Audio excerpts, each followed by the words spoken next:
практично, речи се, на сите ставки имаме покачување.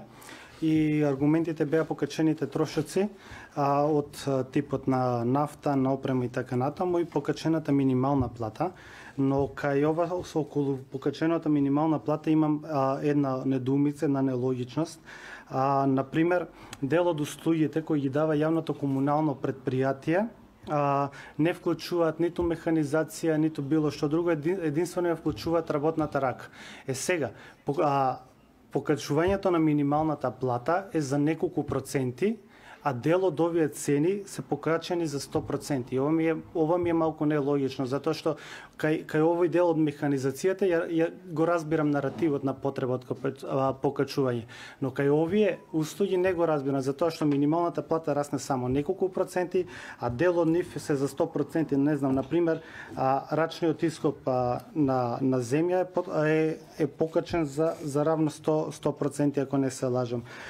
Втората работа која сакам да ја укажам по оваа точка е дека покачувањето на овие цени ни се коси со најголем дел од програмските заложби за кои се заложивме како општини и како совет во декември кога ги гласавме програмите. Има примери многу, јас ќе се задржам само на еден за да сватите во која насока ми е поентата. Например, во програмата за локален економски развој ние имаме формулации наративи во кои бараме, не знам, поддршка на стопанство, поддршка на мали бизниси и така натаму и така натаму. А сега во истиот овој момент, например, приклучок за вода или не знам некои такви давачки кои не представуваат некаква огромна операција на правните лица или на новите основачи на бизнис им ги покачуваме цените за исто така за 100%.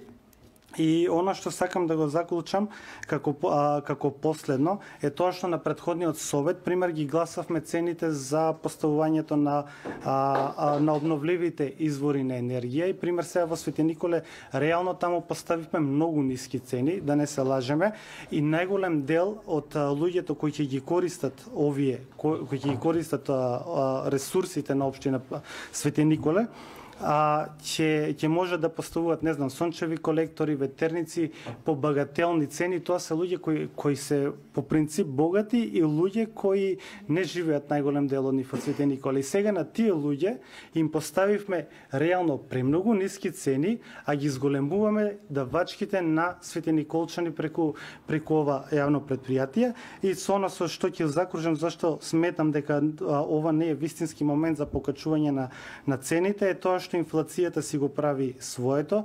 Речи си, немаме домаќинство кое не е засегнато од тековната инфлација. Дополнително, значи, од оваа година Свети Николчани плаќаат, речи си, дупло, некој тродупло повисок данок на имот. Значи, Свети Николчани добија веќе пред еден месец многу повисоки сметки за данок на имот и сега дополнително ние ги зголемуваме и комуналните услуги. Затоа сметам дека подобро би било да ги оданочиме, да го зголемиме данокот на овој дел од приходите, кој ќе ги имаме, не знам, од сончеви колектори, обновливи извори на енергија, и со тоа да направиме баланс, да ги префрламе парите за предпријатието каде што се појавува дефицит. Ви благодарам.